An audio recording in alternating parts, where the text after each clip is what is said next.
Namaste and good morning. I'm so privileged to be leading a discussion on the future of India with those that have been deeply engaged with the India story and continue to drive it. Ashwini Vaishnaw, Hello. Minister of Information and Broadcasting, Minister of Railways, Minister of Electronics and Information. He truly wears many hats. At the same time, modernizing India's railway, shaping the country's information and broadcasting, and also working on its digital ambitions. Gita Gopinath, Gregory and Anya Coffey Professor of Economics at Harvard. Gita is someone who has shaped global economic thinking on growth and risk, from her leadership at the IMF to now at Harvard. Sunil Bharti Mittal, Chairman of Bharti Enterprises. Sunil Bharti Mittal is an entrepreneur who has helped define modern Indian enterprise. Bharti Airtel is a global communication giant and is responsible for India's mobile revolution. Mr. Herrera, CEO and President IKEA Group, one of the world's most recognizable brand. I'm sure all of us here have one piece of IKEA at some point in our life. As a CEO of the IKEA Group, you're looking at a deeper engagement in India. Welcome, all of you.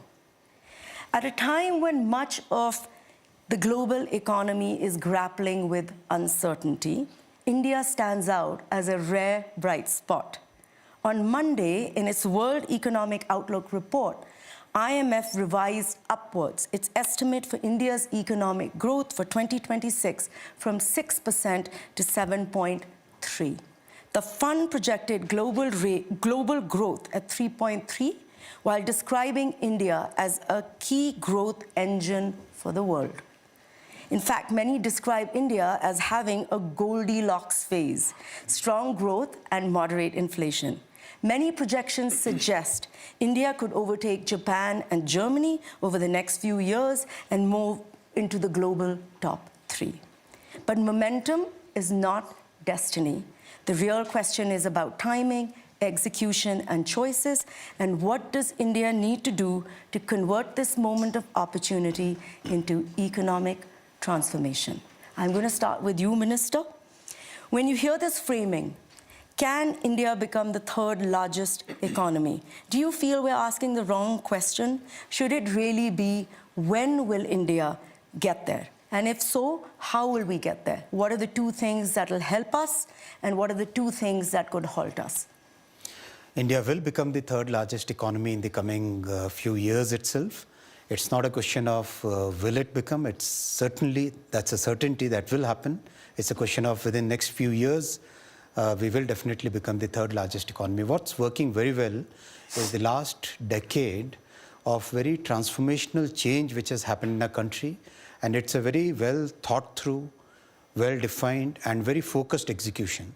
It's built on 4 pillars: the pillar of public investment in physical, digital, and social infra, the pillar of making sure that the entire society grows along with the growth of the country, so very inclusive growth. Third, the pillar of manufacturing and innovation. Fourth, the pillar of simplification.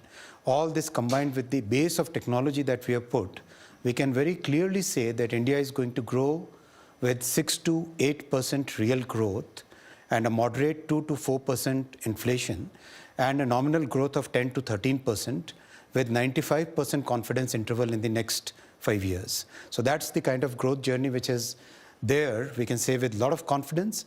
And what's working very well is that the entire society is seeing the benefit of it. When we look at 540 million new bank accounts opened, when we see 130 million toilets getting constructed, when we see 800 million people getting ration every month, month after month, that shows that the security of the poorest comes as a priority for our government, for Prime Minister Modi ji. And that has helped us bring 250 million people out of poverty. So these two factors, a very well thought through growth path, very inclusive growth, are going to be very good for our country. What's really a matter of concern on our minds is the global debt which is there in the rich world, the huge amount of debt, the mountains of debt in the rich world, how that debt will unravel what will be the impact? We saw yesterday in Japan there was a run on the bonds. So that kind of thing, if it happens on a very large scale, what will be the impact on our country is a matter of concern. Otherwise, everything else is in a very good shape that we will become the third largest economy in the coming years. Okay, so we'll talk a little bit later about what other things that you are doing to insulate us. But now on to you, Gita. Do you agree with that? Is India's ambition to break into the top 3 a reality? What's your view? Without a doubt, India will become the 3rd largest economy of the world. It's a matter of a few years. Unless something catastrophic happens, if you just look at the math in terms of India's growth rate relative to Germany and Japan, it would be very hard to see how India would not get there. And based on current projections, India gets there by 2028. Wow. It could be even sooner than that, depending upon how the revision of the GDP numbers happens at the start of this year, I guess relatively soon, what happens with the rebasing. So that is not the challenge for India. The challenge for India is not about becoming the 3rd largest economy in the world. The challenge for India is about raising per capita incomes to higher levels. And indeed, I agree with the minister that substantial reforms have been undertaken. The physical infrastructure build-out is impressive. The digital infrastructure build-out is impressive. What was done with the goods and services tax, including the simplification recently, extremely helpful. So to keep the momentum going and to keep raising per capita income and getting to the 2047 goal of Viksit Bharat, I think that's the challenge. And that will require keeping up with the steady pace of reforms to get there. But again, lot of positive developments in India. And very important is the macro stability that you have in the country. Not just with growth where it is, but also with inflation being at the low, single-digit numbers. That is a good spot for India. So you have said earlier that the 2 things that could hold us back, one is land acquisition is a little bit messy, deregulation, and you have said we've not really used our demographic dividend to its fullest. So what are the things that you think we can do to fix some of those? Yeah, I think a little bit messy is probably an understatement. It is a tremendous challenge in India to acquire land, to have clean land titles. And that is a constraint on growth. It is a constraint on manufacturing.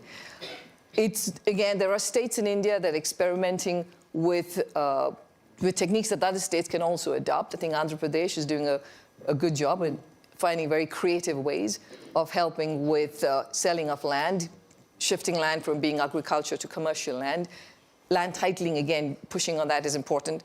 Judicial reforms, I think, are absolutely critical. That is a very important bottleneck for growth in India, and it's been there. I think people have seen it as a long-standing challenge, but we're not seeing many changes in that front. In terms of the labor force, you're right. We've been talking about the demographic dividend in India for a long time, but if you look at the contribution of labor to growth in India since the 1980s, only about 30% of India's growth has come from labor. So it is a fairly capital-intensive production structure that India has because of the rules and regulations that exist and the complications of hiring labor. Now, it is a very positive step in terms of implementing the labor laws that were passed by Parliament a few years ago. I think that's great. The states need to take that and go ahead. Raising the limit on the number of workers above which you face higher regulation from 100 to 300 is good. Though if you want to be a part of the big global supply chain, you're going to have to be way more than 300 in terms of the size of the labor force that you have. So pushing on that front is important. Labor market flexibility is critical. On top of that is the skilling of human capital. I think that is a very important part of the solution too. It's not just about the fact that firms aren't creating jobs. There is a mismatch between what jobs can be created and the skill of the labor force in India. So pushing on that front in terms of the level of education and human capital and skilling, super critical. Minister, would you like to come into any of the comments that Gita has made? Anything you'd like to add? We follow a model of cooperative federalism where the central government and the state governments, we work together to bring out many of the reforms. And some of the reforms which are happening in Maharashtra, in Andhra Pradesh, in Odisha, many of these reforms are now becoming the template for other states to follow. And the labor reforms implementation is a major step. GST simplification, labor reforms, opening the nuclear energy sector to private sector, and reforms in practically every sector. We have two groups of ministers which are working on half the ministries in one group, half the ministries in other group, where we are going down to the procedural reforms, to legal reforms, to every possible reform that we can have.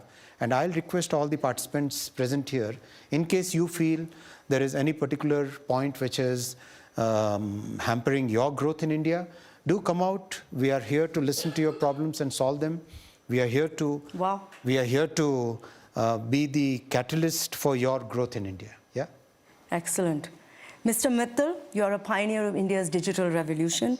Much of its growth would not have happened without you. You helped build the networks on which we are now growing.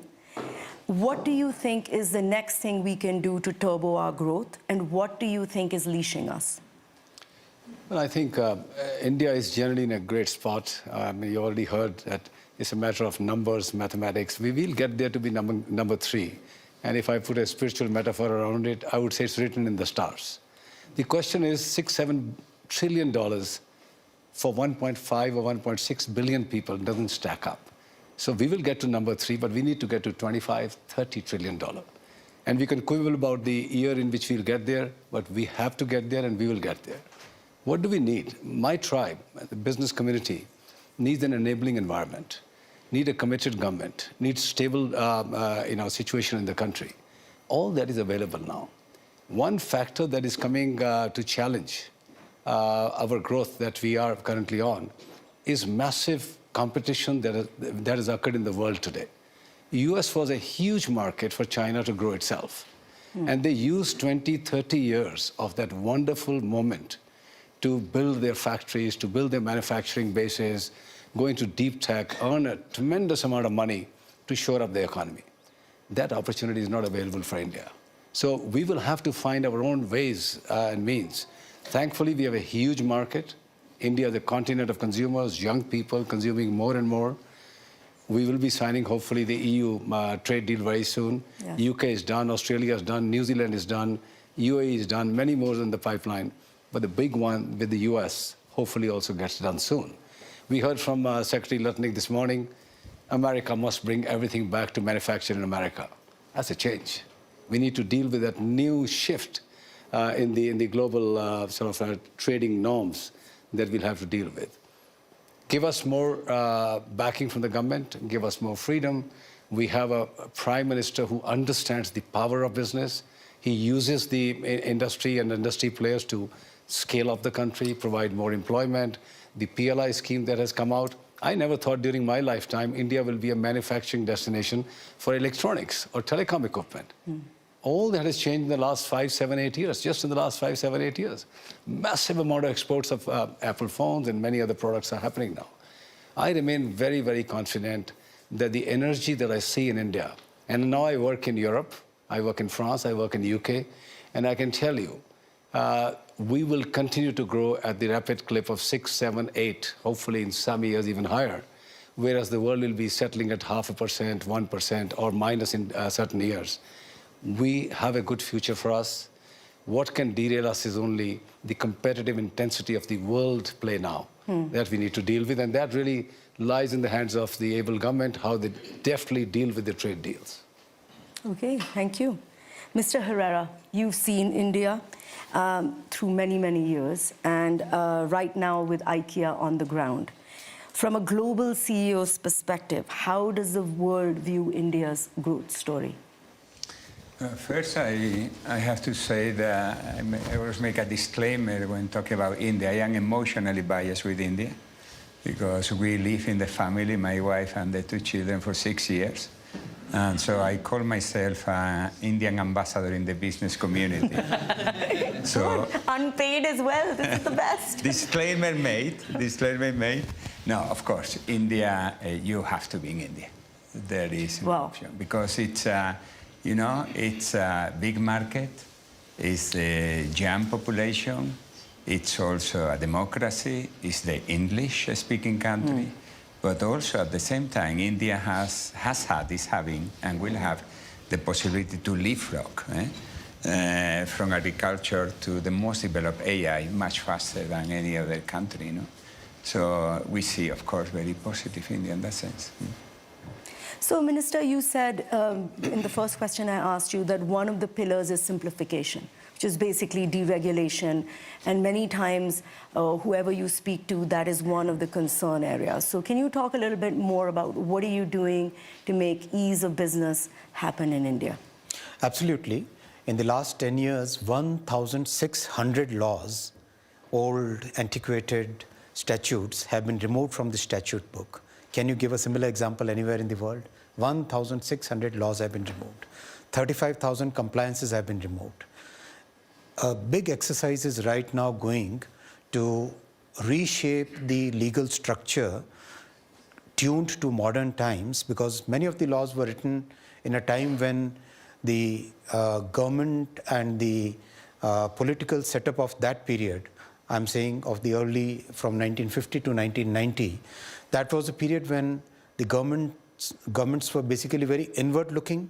They were very protectionist. They were not looking at the energy of our people. They were trying to control that energy. So many of those laws are being rewritten now. So that's a major exercise which is going on. Second, many of the procedural things are getting changed. Mr. Mittal is witness to get a telecom tower permit, it used to take 270 days. Now it takes 7 days. To get a railway terminal connected to the railway network, it used to take 6 years. Now it takes just about 2.5 months. So that is the kind of simplification, procedural as well as legal, is happening in the country. Our entire criminal justice system, which was of 1800 some vintage, so that has now totally been transformed into a new structure. The Telecom Act was of 1854 vintage. That has been replaced by a brand new 2023 Act. So practically every sector, we are trying to bring in a totally new legal framework, a totally new procedural framework built on the technology stack that we have. Okay. So, Gita, I don't know whether you know, but there's a Rajiv Guava committee which is looking at deregulation. I want to ask you, is making another committee to get rid of bureaucratic red tape the best way forward? Well, I assume that this is not just a committee for its own sake, but the hope is that it's going to come up with actual actionable plans. Yes. Absolutely. I mean, India needs a lot more deregulation. It is still, in terms of ease of doing business, it is still a challenging place to do business. I'd love to hear from you in terms of what challenges you face. So taking out more and more of the archaic rules that have held back business is absolutely critical. But then all other aspects of India will also have to continue in terms of the reforms will have to continue, the ones we talked about on land and labor. One of the areas I wanted to point out, which we usually don't talk about when you're talking about business development, is I want to talk about pollution. Mm-hmm. Pollution is a challenge in India. And if you look at the impact of pollution on the Indian economy, it is far more consequential than any impact of any tariffs that have been put on India so far. If you look at the annual cost to India's GDP of the level of pollution that you have, and it's not just the effect on economic activity, but it's also the loss in lives. I mean, the numbers are really large. Based on a World Bank study that was done, I think it was published in 22, about 1.7 million lives are lost every year in India because of pollution. That's 18% of the deaths in India. I think even from any international investor's perspective who's thinking of coming in and putting up a shop in India, if you have to live there and you have the environment is not of the kind that you feel that, okay, this is going to be consequential for your health, it holds you back. And obviously, not to say, but all the Indians that are living in this kind of pollution. So addressing that on a war footing is critical. I mean, this has to be a mission, a top mission for India. Along with deregulation, we're putting it right Along up with there. deregulation, yes. So, Mr. Mittal, you work in other countries, you just mentioned in Europe, and you've been working in the US as well.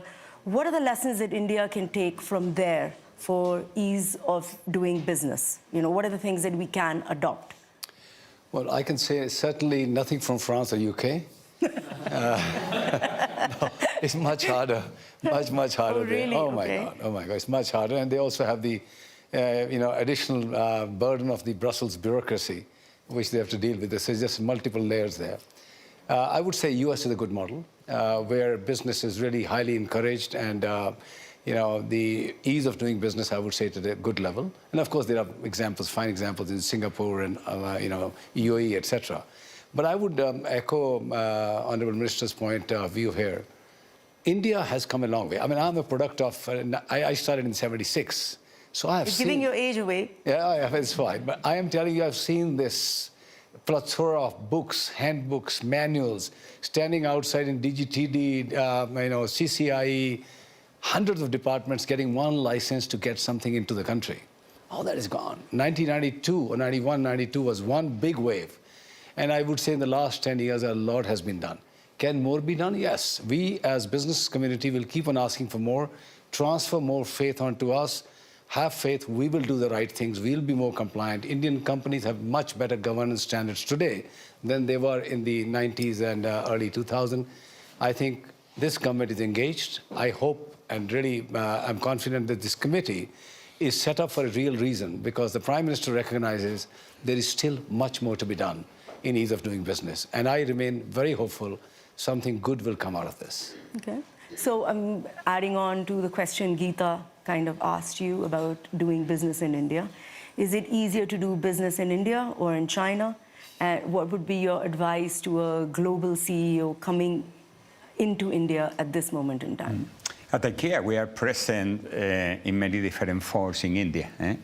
IKEA is present in the sourcing side, engaging with many suppliers, and not only producing in India for India, producing in India for the global supply chain with export. We are present with the retail business, where we acquire land, where we really go full in with our retail business model. And we are present in many cities, and we will grow significantly. We are also present from the energy sector. We are a big investor of renewable energy. Worldwide, we produce double than we consume globally from renewable. And in India, we have recently announced an investment of solar park in Maharashtra. But also we are present from the digital side, which digital services for the global company. But also we are acquiring also and investing in AI Indian companies, so especially in last mile. So we touch many parts of the governments, and we touch many parts of the different ministries and so on.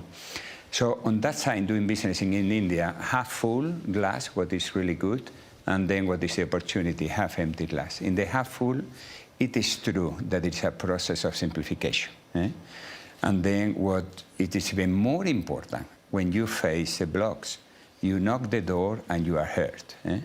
I always praise the IAS officials.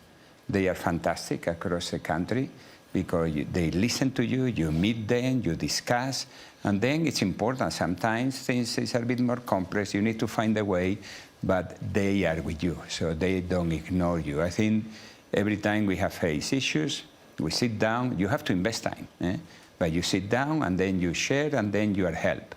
And I see something that I really recognize from India. What is needed to do more in the future is try to find ways, harmonization with global standards. If I take an example, production of furniture. Do you know how much India accounts for the global production of furniture in the world? 1%. Can we agree that India deserves more than 1% of the global production? Of course, we agree on that. That's why, for example, the new legislation on QCO, increasing standards and the quality, we welcome very much the intent. We are really supporting that India increase the standards of quality, because that will help us, for example, to export globally. Then the implementation has to be done in a way that it is done in a smooth way, and it doesn't come as a law, it comes as a way to support the suppliers as well. So it is the implementation which is equally important for the future when it comes to harmonization of standards. And then advice, the last question is coming from the advice from the CEO. I don't want to be pretending that I know everything, but with the experience, I would say 3 things. Don't come to India for the short-term payback. If you come with short-term payback, India doesn't need you. Come with a really long term, and we are here for the really long term. We are owned by a foundation. There is no profit that goes to private shareholder. Everything gets reinvested into the business, and we have a super long-term approach. So long-term. The second one is engage. Engage with the Indian stakeholder. Engage and in a true partnership, and invest time. And the third one, try to understand India from inside and not from outside. You cannot come to India with your prejudgment, your biases, and to pretend. You need to go. I invested a lot of time personally. We didn't take consultant company when we set up retail in India. I personally engaged, meeting customer on the shop floor, customer on the homes, meeting IS official, listening. So you have to really come with a genuine interest of understanding India from within, and then things will work. That's really good advice, but I'm still going to put you on the seat and ask, India or China? What's easier doing business? You know, we are a global company. We need to operate globally, so we have to operate all over the world. And then the important thing is not choosing one or the other. The important thing is whenever you go, you have to go with your full set of values as a company. You have to go full in, and then you have to really find a partnership. I often say that so home is the most important place in the world. Yeah. And we are in the life at home business. It is because of that we truly believe that we can help many Indians to have a better life at home. At the same time, I am saying quite often, India is helping IKEA to be better. We are learning massively from India, and we take this learning globally. Okay, I'm going to take that as India. Okay, going to come to a little bit on tariffs, sir. India currently has one of the highest tariffs imposed by the US to any country, almost 50%. How is India insulating its growth story from this? We are a very resilient economy. The fundamentals, macro as well as micro, are very strong, and that's really helped us through this turbulent period. Our exports have actually increased despite the tariffs. Our producers are finding new markets. We are growing our export sector in multiple ways. For example, electronics exports has now become the 3rd largest exported commodity out of India. After, of course, engineered goods and petroleum products, which was like unbelievable even 10 years ago, even 5 years ago, this was unbelievable. We are trying to expand the market, going to new geographies, and also simultaneously we are engaging with many markets, many geographies for good, balanced, healthy, mutually complementary trade agreements. We have had with UK, we have had with Switzerland and 2 more countries. We have had with UAE, with Qatar, with Australia, with New Zealand. Another one is right now in works with Europe.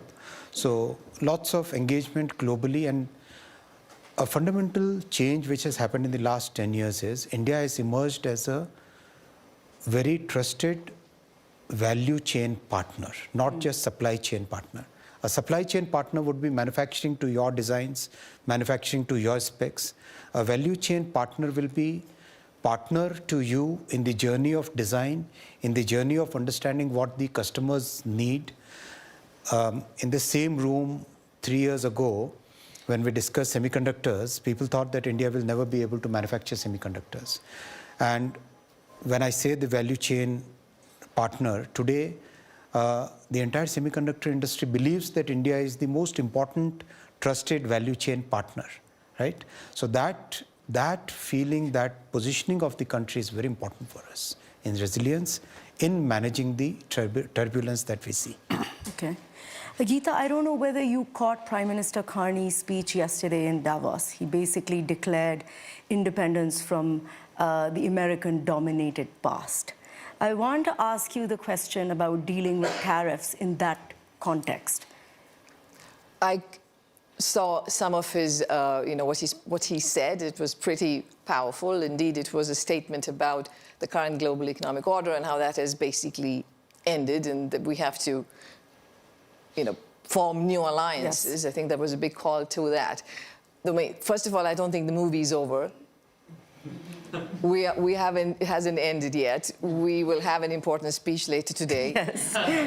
That could change everything. So I don't want to sit here and speak profoundly about what the consequences are of what we've heard so far, because it could all be very different tomorrow, right? I mean, one of the reasons that the tariffs that have been announced so far from the US has not been hugely consequential on the world is because the actual level of tariffs, and I did some research on this with the co-author last year, the actual level of tariffs is a fraction of what the headline numbers and announcements are, right? So the statutory rate is about 24%.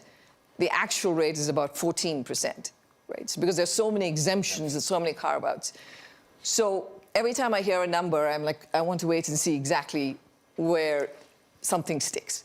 So that's my first piece, is that we just don't know where all of this is headed.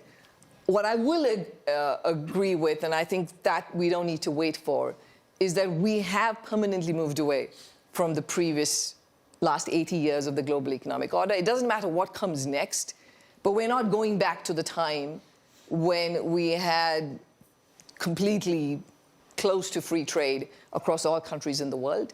I think national security considerations, economic security considerations have become important for good reason, I think, and therefore the pure efficiency-based model of we're going to buy from the cheapest source is not going to happen, and more countries are going to be looking inwards and building up their own shop, especially in sectors that are important for their security. So I think that has changed. There is no one West anymore. There never was a one East. There was always India, there was China, you couldn't talk about a one East. But we used to talk about a one West, there was the US and Europe were always together, and that's not there anymore. So I don't think there is a one West either. That doesn't mean there's going to be a whole-scale breaking up, but we're not going back. This is a shift that's going to last a long time. And like I said, the movie isn't over, so keep watching. So one of the things that the minister said, actually, that they are looking to do deals with other countries and trying to sort of insulate the impact of tariffs. Some people are saying this gunboat capitalism of the US is leading to MEGA, which is make Earth great again, versus MAGA, which is make America great again. What do you think about that? Okay, so firstly, I do want to mention that what we saw in 2025 was that not just India, but China, pretty much every country in the world, found a different market to sell their goods to, or found a different market through which their goods went back to the US, right? I honestly don't think that's a sustainable strategy either. So I don't think we're in a space where this can continue and everybody can have very high levels of tariffs, and India can have 36% tariff rate, and somehow India would find new markets to send their goods to. There is going to be retaliation. Europe will retaliate to all the flood of goods coming from China. Other countries will too. Maybe India will be concerned about this, a point that Sunil made. So it's not a viable strategy. But what is a viable strategy is indeed having more trade agreements with other countries, which India is doing right now. European Union is doing with Latin America, South America, Mercosur. So those kinds of, I think, agreements, moving on that front is important. In terms of, making Earth great again, are you talking about the fact that we may be moving to something more sustainable, or? Yes, more sustainable, more markets, not dependent on, one country sort of bullying others into their way. I don't know why that becomes make Earth great again. But anyway, I do understand the sustainable part. So, I mean, I think a lot of things have taken a bit of a backseat, and sustainability has taken a bit of a backseat. There is an inherent momentum in it that I think will continue in many parts of the world, including in India. That momentum exists. But if you look at what the trajectory could have been if the US was also a part of all of the climate activity, that would have been a much more stronger transition path. But that said, again, I think that train has left the station. I do think, and it's not just about sustainability, and it's not just about the environment. For many countries, it's energy security. Instead of having to rely on fossil fuel imports, if you can rely on sunshine in your country and use that to produce energy, it's good for your economic growth. It's good for job creation. So I think that will continue.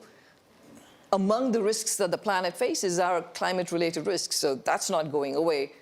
There's a lot of distraction right now, but we still have to deal with weather-related shocks.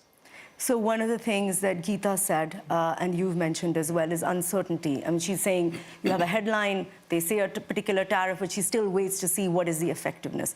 You have dealt with uncertainty and very challenging situations. What would be your advice to CEOs in India and around the world that are dealing with this kind of a challenging situation? No, in the end, you have to make yourself stronger to get the best deal. I mean, we have seen how China was not pushed back by the US the way they wanted to, and they quickly backed off. We have to make ourselves big. I think one great advantage that we have is we are a market for everybody in the world. It's 1.5 billion consuming, hungry, young Indians taking more products, more services every day. It's also producing for the world now. It will have a tremendous amount of leverage with many other parts of the world to have the right deals. 83% approximately of the world trade moves away from the US between everybody else.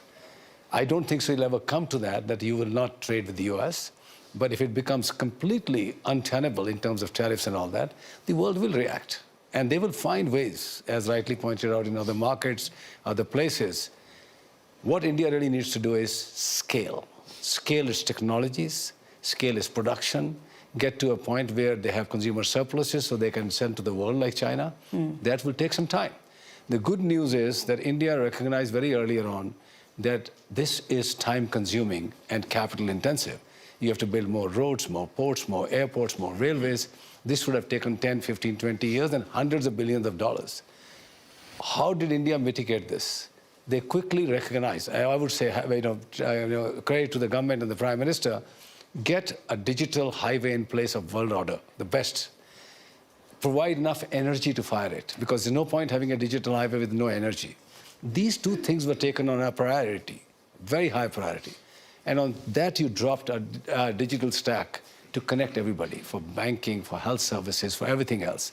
This has provided us cushion to wait for the hard infrastructure that is being built up in the manufacturing, in the real hard infrastructure. And you can see year after year after year, India is getting stronger. My own belief is eventually India will get a fair deal, even from the US. I remain confident. Okay.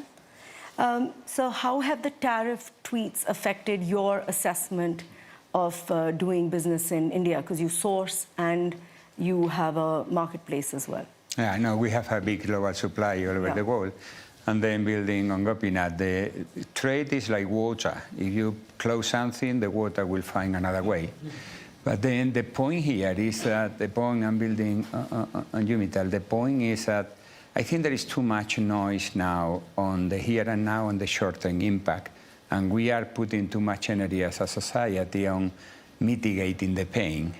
I strongly agree with you that these are the times, these are defining times. These are the times where you can build a new competitive advantage, where you can leapfrog as a company, as a country. Let's take one example, where we are heavily investing and at the same time we are advocating. Is the marriage in between sustainability and affordability. We are investing in circularity. And you know, the more you invest there, the more you can secure, A, is good for the planet, B, is good for the wallet, because many people today are struggling. So day 2 of the month, almost the whole money is gone. So it's good for the people, but also it builds independence. Independence not only in energy, but on trade. What does it take that India produce with the waste that is created in India? Because if you have that approach, you start to depend less on global trade. And the same will happen with other countries. So we need to find win-win opportunity where we really decide not to put the money in mitigating the pain, but putting the money in really leapfrogging as a competitive advantage. And I think India is one of the countries where we can. India has proven. India impressed me. I was living in India when the Aadhaar card identity got implemented. More than 900 million people got it overnight. The election, 900 people voted in 1 month with no disruption. Doesn't happen in other countries. And then the interface payment, the demonetization. So India has proven that when things come together, it can really leapfrog significantly. Okay. So what does it take that India now takes the opportunity to really be the leader on sustainability and affordability, because it comes with these three big benefits? Yeah, I have 4 minutes, and I do want to get into AI, so you will have to keep your answers a bit short, so that I can, give everyone a chance on this. Right now, the AI race seems to be between the US and China. Do you read that correctly, or does India have a place in this race? India is making very significant progress in all the 5 layers of AI stack. We have already become one of the largest AI-based services provider to the world. Entire IT industry has pivoted from software services to AI-based solutions. The second layer, the model layer, our stack of sovereign models is progressing very well. We must understand today that 95% of the work can be done with a small 50 billion parameter model. You don't require a trillion parameter model to do the things that you need in your day-to-day life and in your enterprises. Our focus on semiconductor industry, the third layer, is very strong. We are investing $70 billion in the fourth layer, the infrastructure layer, and energy, which is the fifth layer. We have opened it up. They opened the entire energy sector, the nuclear energy sector, to private sector, so that we can have a sustainable, clean energy for the AI world. Gita, AI is affecting jobs in coding and call centers, which is very big for India. Do you think we can make this pivot like the minister is suggesting? It will take directed, conscious effort to make that switch happen. It's not going to happen very quickly. Indeed, business process outsourcing, for which India was a big beneficiary of, that is going to be impacted by AI. These call centers, as you mentioned, coders and coding in general, are going to be heavily affected. Now, India does have the plus that it does have a good digital infrastructure, which it continues to build on. It has a lot of skilled engineers in an IT sector that supplies the world, so that gives it a good holding. But we're going to have to find ways of coming up with new kinds of jobs. That, again, comes back to the original point about skilling up the workforce, making sure that they are able to benefit from AI. In terms of, if you look at the statistics about how much is India exposed to AI, how much of India's labor force is exposed to AI, it's about 26%. The average for the world is 40%. That's just a reflection of the fact that still a very large number of Indians work in agriculture, right? So that transition has still not happened. Productivity in agriculture has not gone up enough to push people out of agriculture into industry and into services. So that transition is still ongoing. So there is less exposure to AI in that sense for the entire labor market as a whole. But like every country in the world, I think this is going to be an important challenge. India is already capital intensive for the reasons that I mentioned earlier. If we end up with services also becoming capital intensive in India, then there is going to be a problem with enough job creation. And here, labor market flexibility is, again, super important. So we just have a few seconds, but I want to get into it because you offered Perplexity free to your entire mobile network, right? I want to ask you what your view on AI is, because we are offering pervasive access to our market to foreign AI players. How do you see that? Yeah, I think India will find this very frugal ways of getting to AI development side. I think we have the minds, we have the brains, and as the minister rightly pointed out, there will be new models which will not require $1 trillion commitment. but maybe tens of billions of dollars. India will do that parallelly. As user of AI, we have now injected in various form factors in our business. Spam is one. Billions of messages, billions of calls from protecting our customers from fraud. Our whole network, from design to management is run on AI now. Agentic AI is pervasive all over. Yes, some call centers are getting affected, and some different jobs will need to be found for those. But as a country, I would say India is well positioned to make good use of AI for its productivity, automation, and improvement in the economy. I'm sorry, I'm completely out of time. I'm not going to be able to give you the question on AI. I'm going to conclude. I think this has been a very good news session. I think everyone agrees that India is a force for good, and it's written in the stars. And I hope that this Goldilocks fairy tale has a happily ever after. Thank you very much, all of you. Thank you.